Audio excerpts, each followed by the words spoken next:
10 বছরের এক নাবালিকা কন্যাকে গণধর্ষণ ও খুনের দায়ে দীনবন্ধু হালদার নামে এক মাছ বিক্রেতার ফাঁসির সাজা সাজালেন জঙ্গিপুর মহকুমা আদালতের বিচারক অমিতাভ মুখার্জি বলে আদালতের সরকারি আইনজীবী অশোক সাহা জানিয়েছেন।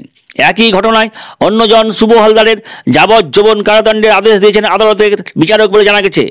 এই মামলায় সরকারি আইনজীবী হিসাবে প্রধান ভূমিকায় ছিলেন বিভাস চট্টোপাধ্যায়।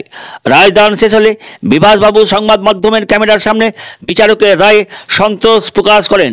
জঙ্গিপুর মহকুমা আদালতের আইনজীবী অশোক সাহা জানিয়েছেন, আদালতের বিচারক নির্যাতিতার পরিবারকে 30 লক্ষ টাকা ক্ষতিপূরণ দেওয়ার নির্দেশ দিয়েছেন। উল্লেখ্য, গত 13ই অক্টোবর মুর্শিদাবাদের ফরাক্কার রেল কলোনিতে দিল্লি থেকে দাদুর বাড়িতে বেড়াতে আসা 10 বছরের নাবালিকা কন্যাকে খুন ও গণধর্ষণ করে খুন করে দীনবন্ধু হালদার ও শুভ হালদার।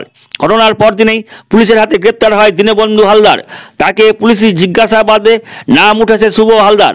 পরে 19 অক্টোবর গ্রেপ্তার করা হয় শুভ হালদারকে। ফরাক্কা পুলিশ 21 দিনের মাথায় অভিযুক্তদের বিরুদ্ধে 622 পাতার চার্জশিট পেশ করেন।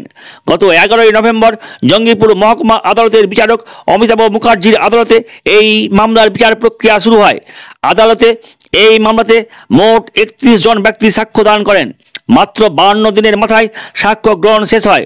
জঙ্গিপুর পুলিশ জেলার এসপি আনন্দ রায়ের নেতৃত্বে ফরাক্কা থানার পুলিশ দ্রুত তদন্ত প্রক্রিয়া শেষ করাতে মাত্র 21 দিনের মাথাতেই চার্জশিট পেশ করাতে দ্রুত বিচার প্রক্রিয়া পায় নির্যাতিতার পরিবার। বুধবার দিন আদালতে দীনবন্ধু হালদার এবং শুভ হালদারকে দোষী সাব্যস্ত করে। নির্যাতিতা পরিবারের পক্ষ থেকে 2 জনেরই ফাঁসি সাজার দাবি করা হয়েছিল। সরকারি আইনজীবীরাও সর্বোচ্চ সাজার জন্য সমস্ত রকম চেষ্টা করেছিলেন। 2 অভিযুক্তের সাজা ঘোষণা হলে শুক্রবার দিন জঙ্গিপুর পুলিশ জেলার এসপি আনন্দ রায়কে পাশে বসিয়ে প্রেস বিবৃতি দেওয়া হয় রাজ্য পুলিশের পক্ষ থেকে। পুলিশ জানিয়েছে, নির্যাতিতা নাবালিকার বাবা মা কর্মসূত্রে দিল্লিতে থাকতেন। দুর্গা পূজা উপলক্ষে শিশু এই নাবালিকাকে নিয়ে তারা ফরাক্কার রেল কলোনিতে আসে। পুলিশ জানিয়েছে, 13ই অক্টোবর সকালের দিকে নাবালিকাটি অল্প দূরত্বে অবস্থিত তার মামার বাড়িতে বেড়াতে যায়। দুপুরেও মেয়ের খোঁজ না পাওয়ায় তার খোঁজ শুরু হয়।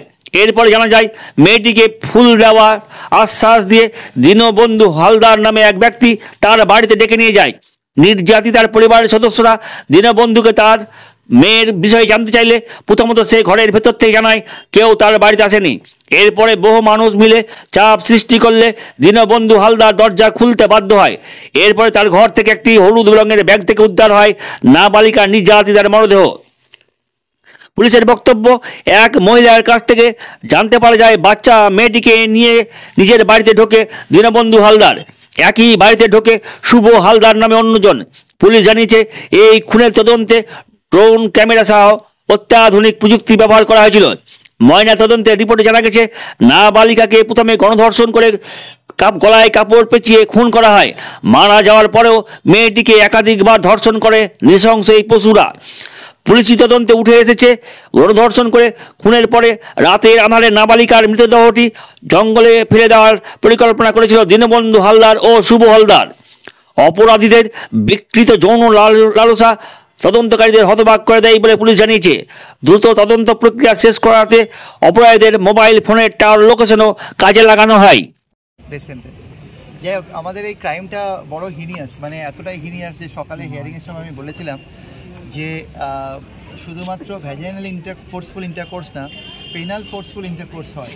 মানে এত বড় বর্বরচিত অত্যাচার একটা 9 বছরের মেয়ের উপরে কিভাবে এরা দুজনে মিলে করেছে।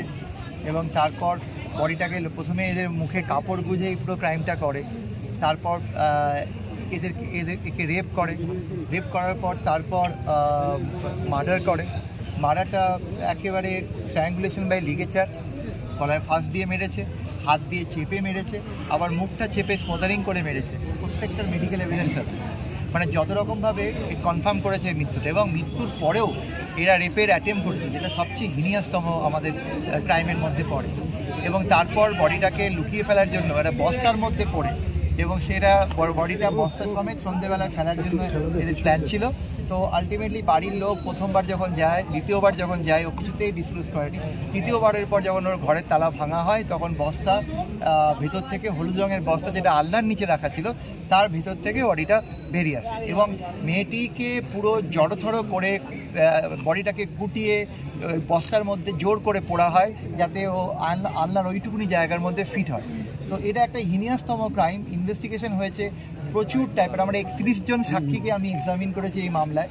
টোটাল ইনভেস্টিগেশন আমাদের 21 দিনের মধ্যে অলমোস্ট শেষ হয়েছে এবং তারপর আলটিমেটলি 39 দিনের মাথায় ট্রায়ালস এবং আজকে পানিশমেন্ট হলো। এক্স্যাক্টলি আমরা যদি 31শে মার্চ আছে আমাদের 10 মাসটা, সেটা যদি সঙ্গে নিই তাহলে আমাদের আজকে 61 দিন এবং এই 2 মাসের মধ্যে পুরো ইনভেস্টিগেশন মানে তদন্ত, বিচার এবং ট্রায়াল এবং শাস্তিদান এই পুরো প্রসেসটা কমপ্লিট হলো। এবং এই পুরো প্রসেসটাতে আমি পুরো জঙ্গিপুর বারের খুব প্রত্যেকটি লার্নের লয়ারের সহযোগিতা পেয়েছি।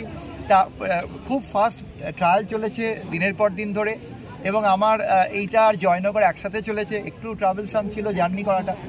আমরা 31 জন সাক্ষীর মধ্যে ফরেন্সিক উইটনেস পেয়েছি যারা ক্লিয়ারলি আমাদের ডিএনএ অ্যানালিসিস রিপোর্ট আছে, যে ডিএনএ অ্যানালিসিস রিপোর্ট আমাদেরকে এই জায়গায় নিয়ে আসছে যে আসামির বাড়ি থেকে যে জিনিসগুলো পাওয়া গেছে এবং আরেকজন আসামির বাড়ি থেকে যে হাফ প্যান্টটা পাওয়া গেছে তার মধ্যে হিউম্যান ব্লাড পাওয়া গেছে। ভিকটিমের জামা কাপড় থেকে আসামি দিনু হালদার তার ডিএনএ মানে সিমেনের ডিএনএ পাওয়া গেছে এবং তার মধ্যে ভিকটিমের ব্লাডের ডিএনএ পাওয়া গেছে পিওতে যেখানে ক্রাইমটা